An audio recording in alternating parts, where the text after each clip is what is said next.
Hello, my name is Amy McCarthy, and this is my data overview on Woodstock Elementary School.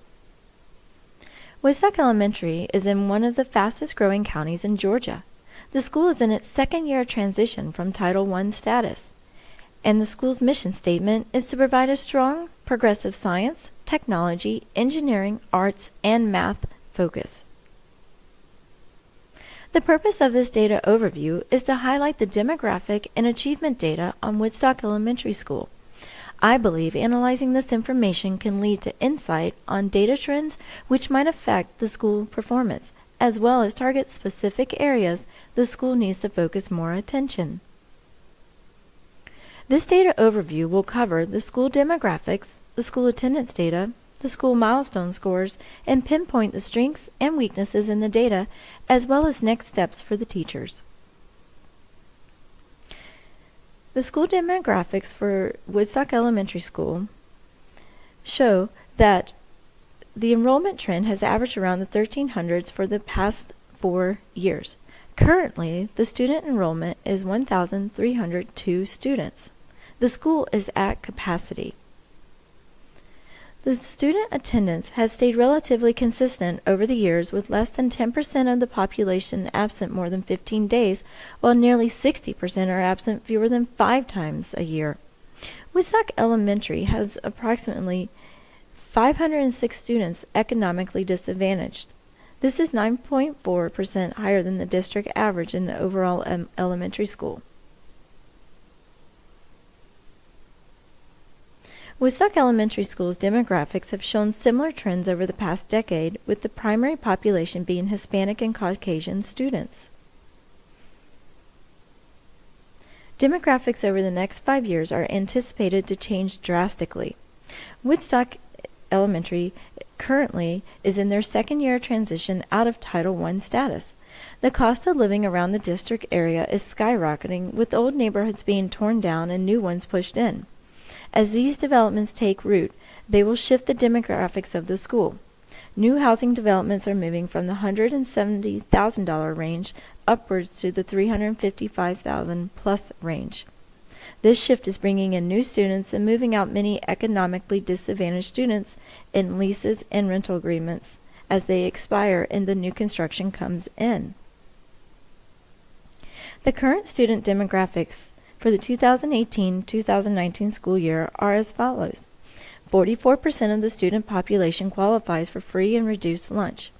12% of the population are English language learners, and 10% of the student population are students with disabilities.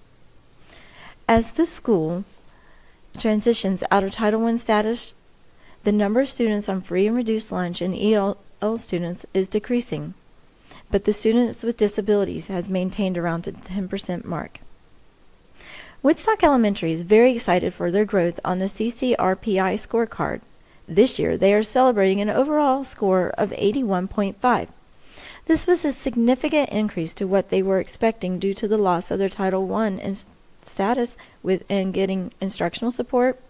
So they projected the CCRPI scores.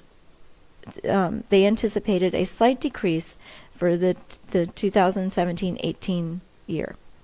Overall, Woodstock Elementary is making great strides in achievements and student achievements. On the milestone scores, the math scores for 3rd, 4th, and 5th grade, Woodstock Elementary is performing above the county and state average scores. However, the school's language arts milestones are above the state's average scores, but below the county average scores. Woodstock's elementary school's SIP plan states that their aim has been to raise the ELA milestone scores, so the focus has been primarily on the ELA testing scores. Woodstock Elementary has a steady increase in the ELA proficiency since 2016. Extra efforts have been pushed towards the new guided reading program through the Scholastic, which includes many one-on-one assessments tiered to the student's level for steady progress monitoring. This new approach is following the widely accepted differentiation approach, and from the data shown, it appears to be having a positive effect. Over the last 5 years, math has been the relative academic strength due to the school-wide focus previously on math goals and that supported the content area, which is evident based on the math scores. In reviewing the milestone data for each grade level, the following trends and inferences have been made. For third grade ELA, scores over the past 3 years have fluctuated. In the beginning and developing ranges, it has not shown a positive consistent trend in growth. The beginning level has increased over the years, where a decrease would show more consistent growth. There has been positive growth trend in the distinguished level. Proficient has not increased to show a growing level of achievement.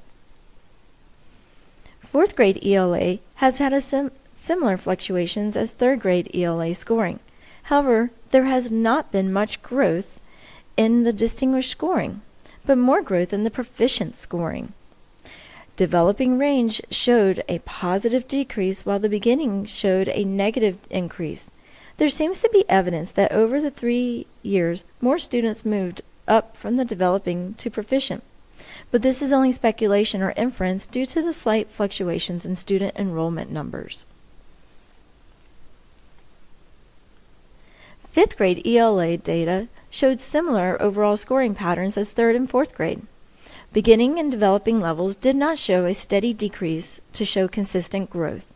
There was definitely some positive growth charted for the distinguished and proficient levels between the 2017 and 18 scoring.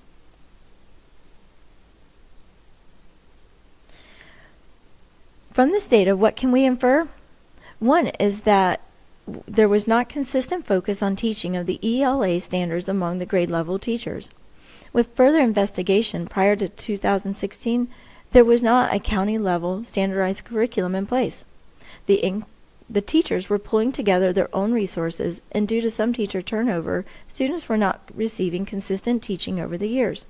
However, in 2016, the county implemented a scholastic guided reading program countywide, which appears, according to the data from the 2017 and 18, to be showing success.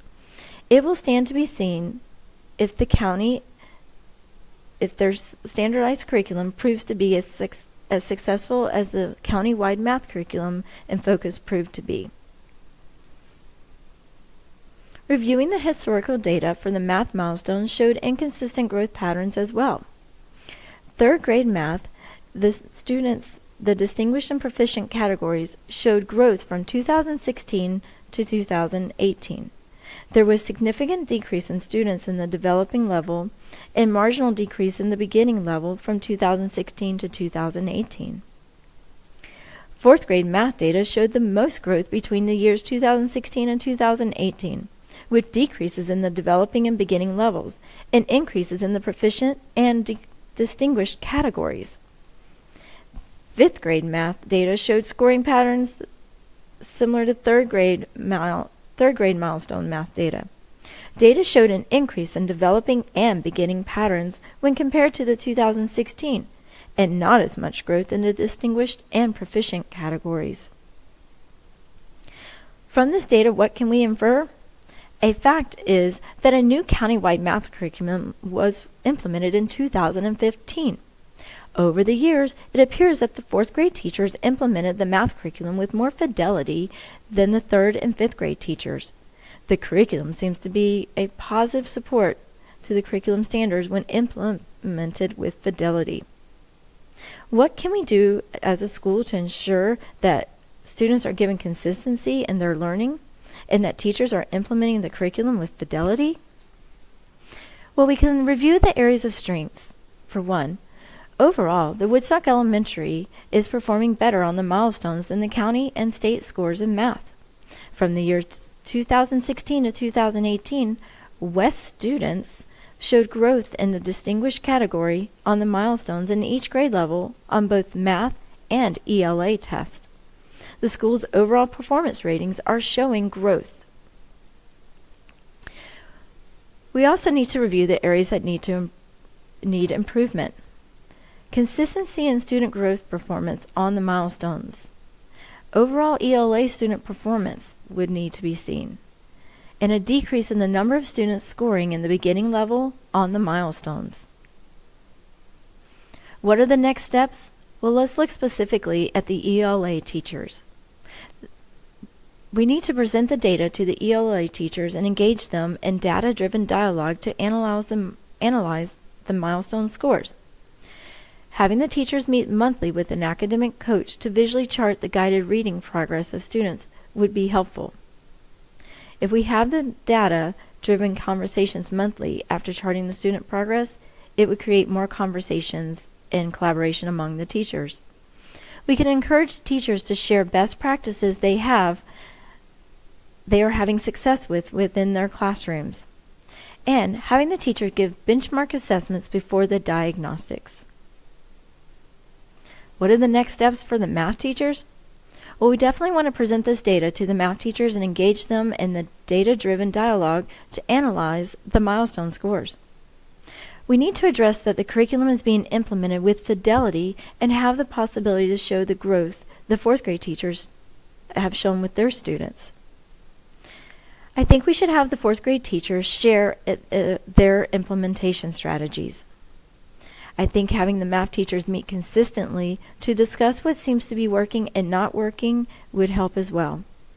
We need to have the teachers meet monthly with academic coaches to create visual charts to chart the student progress with the iReady math program. And we need to implement intervention strategies with students who are not showing growth. Thank you for your attendance in my Woodstock Elementary School Data Overview. Keep up the great work at Woodstock Elementary School.